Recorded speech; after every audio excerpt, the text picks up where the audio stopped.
शर्म उल Sheikh cease fire मुआहदे को एक हफ्ता भी न हुआ। यरगबालियों की वापसी के बाद इसराइल ने एक बार फिर गजा पर बम बरसा दिए। फलस्तीनी मज़ामती तंजीम हमास के अहदाफ पर 100 से ज़ायद रॉकेट हमले। इसराइल ने हमलों की तस्दीक कर दी। गजा में इमदाद की रसाई भी रोक दी। सुबह से जारी इसराइली हमलों में मजीद 35 फलस्तीनी शहीद कर दिए। इसराइल का हमास पर जंगबंदी मुआहदे की खिलाफ वर्जी और 2 फौजियों की हलाकत का इल्ज़ाम। हमास ने जनूबी गजा में इसराइली फौज पर हमलों का इल्ज़ाम मुस्तरद कर दिया। कहा रफा पर इसराइली फौज काबिज है और मार्च से रफा में तमाम मज़ामती गिरोहों से राब्ते मुनक़ता हैं। अमरीकी मीडिया ने दावा किया है कि अमरीका ने इसराइल को हमास के खिलाफ मुतनासिब जवाब देने का इख्तियार दे दिया।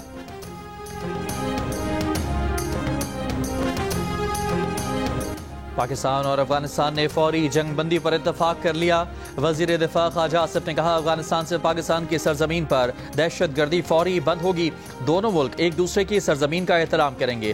फरीकैन का आइंदा चंद दिनों में मजीद मुलाकातें करने, जंगबंदी के तसलसल मौसर नफाज को यकीनी बनाने पर भी इत्तफाक राय। पायदार अमन और इस्तेहकाम के लिए तरीक़ाकार तय करने पर भी रजामंदी का इजहार। मुज़ाकरात कतर और तुर्की की सालसी में दोहा में हुए। पाकिस्तानी वफ़द की क़यादत वजीर दिफा ख्वाजा आसिफ ने की। अफगान वफ़द की सरबराही वजीर दिफा मुल्ला मोहम्मद याकूब ने की। ख्वाजा आसिफ ने कहा कि 25 अक्टूबर को इस्तांबुल में दोबारा वफूद की मुलाकात होगी।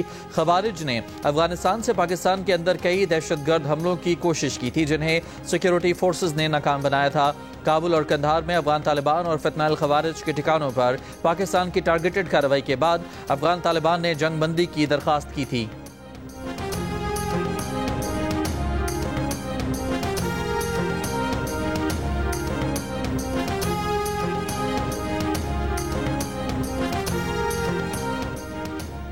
कतर और तुर्की का पाकिस्तान और अफगानिस्तान के दरमियान जंगबंदी का खैर मकदम।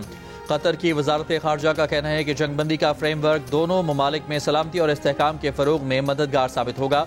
जंगबंदी दोनों ममालिक के दरमियान सरहदी कशीदगी का खात्मा करेगी और खित्ते में पायदार अमन के क़याम की मजबूत बुनियाद फराहम करेगी। तुर्की की वजारत खारजा का कहना है कि तुर्की दोनों मुल्कों के दरमियान अमन और खित्ते में इस्तेहकाम के क़याम को कोशिशों की हिमायत जारी रखेगा। अफगान तालिबान के तर्जुमान ज़बीउल्लाह मुजाहिद ने कहा कि जंगबंदी पर इत्तफाक कर लिया गया है। नायब वज़ीर आज़म और वज़ीर ख़ारजा इसहाक़ डार का दोहा में गुज़श्ता रात तय पाने वाले मुआहदे का खैर मकदम। कहा यह दुरुस्त सम्त में उठाया गया पहला मुस्बत कदम है। बरादर ममालिक कतर और तुर्की के तामीरी किरदार को सराहते हैं। आइंदा इजलास में ठोस और काबिल तस्दीक मॉनिटरिंग मैकेनिज्म के क़याम के मुंतज़र हैं जो तुर्की में होगा। अफगान सरजमीन से पाकिस्तान के खिलाफ दहशत गर्दी के सद्दबाब के लिए ज़रूरी इक़दामात करना ज़रूरी हैं। मज़ीद जानी नुकसान से बचाने के लिए तमाम मुमकिन इक़दामात पर अमल दरामद नागुज़ीर है।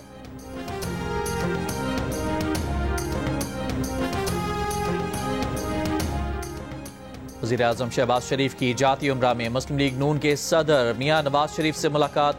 मुल्क की सियासी सूरत हाल पर तबादला ख्याल। ज़राए के मुताबिक वज़ीर आला पंजाब मरियम नवाज भी मुलाकात में शरीक थीं। वज़ीर आज़म से लाहौर में वफाकी वज़ीर दाखिला मोहसिन नकवी की मुलाकात। वज़ीर दाखिला ने वज़ीर आज़म को मुल्क में अमन व अमान की सूरत हाल और इस्लामाबाद में जारी तरक्याती मनसूबों पर ब्रीफिंग दी।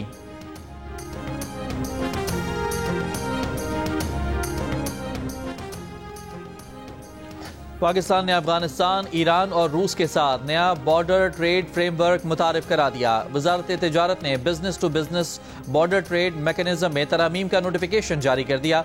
नोटिफिकेशन के मुताबिक पाकिस्तान की इन ममालिक के साथ बार्टर ट्रेड के लिए मुख्तलिफ शराइत को नरम कर दिया गया है।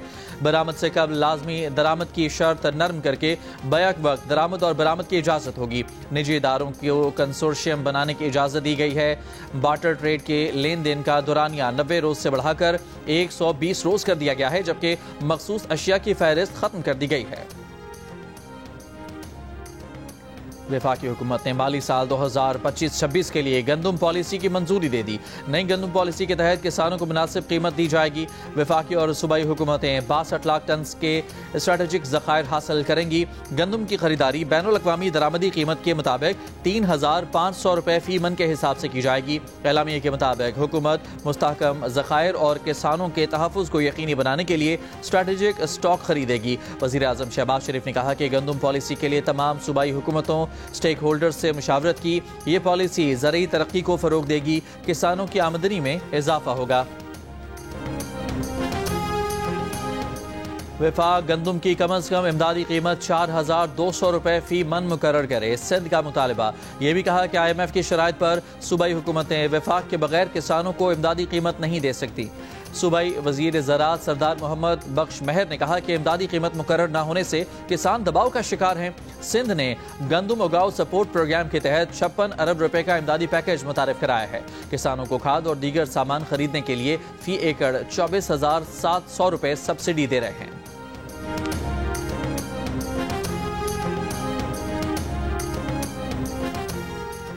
फ्रंटियर कोर खैबर पख्तूनख्वा ने जनूबी वजीरिस्तान में कार्रवाई करके खुदकुश बमबार को गिरफ्तार कर लिया।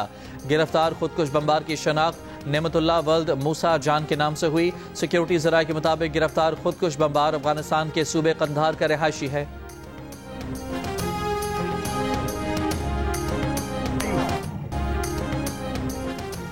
24 घंटों में टमाटर की कीमत 200 रुपए फी किलो बढ़ गई। लाहौर में 500 रुपए फी किलो हो गए। पेशावर में टमाटर 500 रुपए किलो हो गए। कराची में टमाटर 400 रुपए किलो हो गए। कोयटा में भी 400 को छू गए। पेशावर में फलों की कीमतें भी बढ़ गईं। अंगूर 400 से बढ़कर 800 रुपए किलो हो गए। सेब 200 रुपए से बढ़कर 400 रुपए फी किलो हो गए। फैसलाबाद में चीनी की कीमत बढ़ गई। सरकारी कीमत 179 रुपए, दुकानों पर 210 रुपए में दस्तयाब।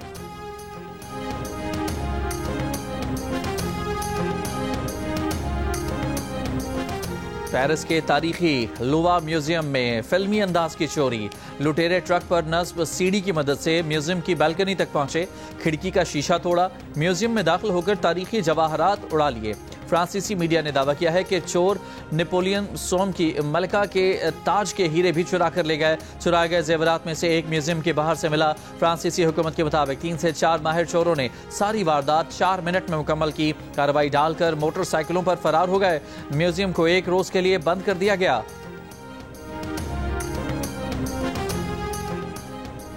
पाकिस्तान और जनूबी अफ्रीका के दरमियान आखिरी टेस्ट आज से रावलपिंडी में शुरू होगा। तमाम तैयारियां मुकम्मल। फैसला कुन मार्के से कबल दोनों टीमों की भरपूर प्रैक्टिस। पाकिस्तानी बैटर्स ने स्वीप और रिवर्स स्वीप खेलने की खुसूसी प्रैक्टिस की। हेड कोच अजहर महमूद का कहना है कि टेस्ट चैंपियन के खिलाफ सीरीज जीतने का बेहतरीन मौका है। लाहौर की पिच बैटिंग बॉलिंग दोनों के लिए अच्छी थी। पिंडी टेस्ट की फाइनल 11 का फैसला टॉस से पहले करेंगे। मेहमान कप्तान एडन मार्टिन ने कहा कि ऐसी कंडीशन में खेलना हमेशा चैलेंजिंग होता है। पिंडी में भी नुमान और साजिद का चैलेंज दरपेश होगा। अच्छी बात है केशव महाराज फिट हैं, फाइनल 11 का हिस्सा होंगे।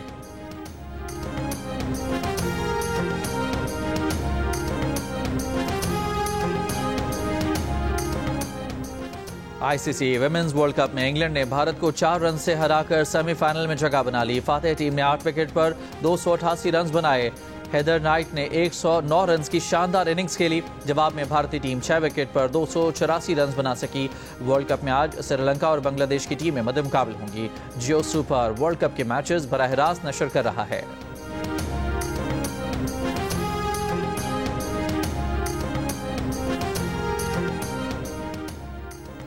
खवातीन में छाती के सरतान की आगाही के लिए होने वाले पोलो इन पिंक टूर्नामेंट खेलने के लिए 12 गैर मुल्की खवातीन पोलो प्लेयर्स ने लाहौर में डेरे डाल लिए। 6 मकामी खवातीन खिलाड़ी भी एक्शन में होंगी। पहली मरतबा लाहौर में आने वाली खवातीन खिलाड़ियों का कहना है कि वो पोलो इन पिंक टूर्नामेंट का शिद्दत से इंतजार कर रही हैं। गुज़श्ता बरस टूर्नामेंट खेलने वाली खिलाड़ियों का कहना है कि लाहौर में पोलो खेलने के लिए पुरजोश रहती हैं, अलग मजा आता है।